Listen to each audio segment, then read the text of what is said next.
Shalom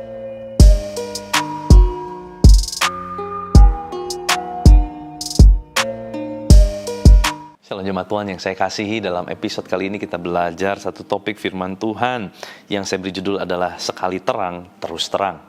Sekali terang, terus terang. 1 Tesalonika 5 ayat 6-8. Sebab itu baiklah jangan kita tidur seperti orang-orang lain, tetapi berjaga-jaga dan sadar. Sebab mereka yang tidur, tidur waktu malam, dan mereka yang mabuk, mabuk waktu malam. Tetapi kita yang adalah orang-orang siang, baiklah kita sadar, berbaju jirakan iman dan kasih, berketopongkan pengharapan keselamatan. Saudara, dari ayat ini sekalinya kita dipanggil untuk menjadi terang, selamanya harus terus menjadi terang. Orang yang terang hidupnya akan dibawa terus kepada terang dan menjadi terang. Jangan kembali kepada perbuatan yang gelap. Justru kita dipanggil dari kegelapan kepada terang yang ajaib itu untuk membawa orang-orang yang di dalam kegelapan menemukan terangnya. Lah kalau kita jadi gelap, terangnya jadi gelap, wah bagaimana menerangkan yang gelap, saudara? Repot. Nah, mari kita setiap keputusan yang Anda dan saya ambil untuk ikut Tuhan sungguh-sungguh itu adalah keputusan yang terbaik. Jangan turning back, jangan mundur lagi, jangan lihat ke belakang lagi. Jangan menyesali perbuatan-perbuatan di masa lalu, perbuatan-perbuatan dosa, jangan disesali. Udah itu sudah lewat, jangan seolah kita harusnya kita bisa balik lagi. Harusnya masa itu adalah masa yang enak. Tidak. Kita harus lepaskan, kita harus memandang ke depan. Setiap pertobatan yang kita sudah kerjakan, yang sudah kita jalani, ayo terus pandang ke depan. Pandang kepada Kristus dan seluruh kebenarannya.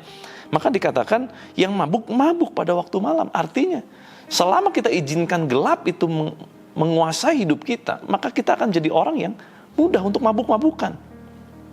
Karena menjadi terbiasa.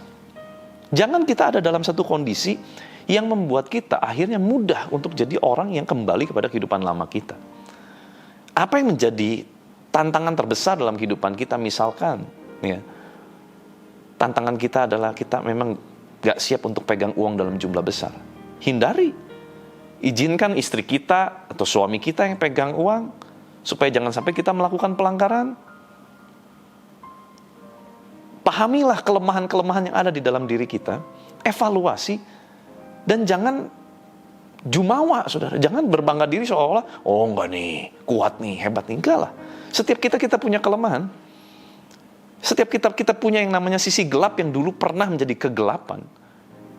Gimana supaya kita nggak kembali? Gimana supaya si gelap itu tidak kembali menguasai hidup kita? Tanggalkan, jauhi, hindari. Oh, saya kuat, percayalah. Selama kita masih pakai daging ini, nggak ada yang kuat bertahan dengan dosa. Jadi Pak, kalau gitu gimana caranya saya bisa menjangkau orang berdosa? Kita harus punya komunitas orang benar. Bawa yang orang berdosa itu kepada komunitas orang benar. Supaya yang minoritas yang berdosa itu kecampur sama yang mayoritas, yang minoritas berubah jadi orang benar. Tetapi kalau kita gak kuat, jangan main-main di situ, areanya bahaya. Kalau area itu area yang membuat kita jatuh, jangan main di situ. Itu membahayakan kita. Apalagi dalam keadaan lemah ya. Dalam keadaan capek, dalam keadaan kita lagi jauh dari Tuhan, lagi kurang baca firman, kurang kehidupan doa, kurang kehidupan menyembah. Hati-hati, saudara. Mudah buat kita tersandung, jatuh lagi. Kita perlu waspada, kita perlu jaga diri kita baik-baik. Jangan kita tidur seperti orang lain. Dikatakan, sadar berbaju zirah iman dan kasih. Iman dan kasih selalu harus menjadi baju zirah, pertahanan. Berketopong pengharapan keselamatan, ketopong untuk kepala dalam berperang. Harus ada terus pengharapan akan keselamatan dari Kristus Yesus. Dan saudara, Anda dan saya, kita sudah dipanggil menjadi anak-anak terang. Jangan kita kembali dalam kehidupan kegelapan. Apapun, berapapun harga yang ditawarkan, berapapun keuntungan yang ditawarkan dalam kehidupan kegelapan, jangan ambil. Kita adalah anak-anak terang. Terus berbuat kebenaran, terus berbuat yang terang. Ini doa saya. Tuhan terus bawa Anda ngalamin Tuhan setiap hari. Yuk kita berdoa. Tuhan, terima kasih buat firman-Mu mengajar kami untuk kami terus hidup di dalam terang, tidak kembali dalam kehidupan kegelapan. Yang mungkin kalau kami ingat-ingat itu adalah kehidupan yang nyaman buat kami.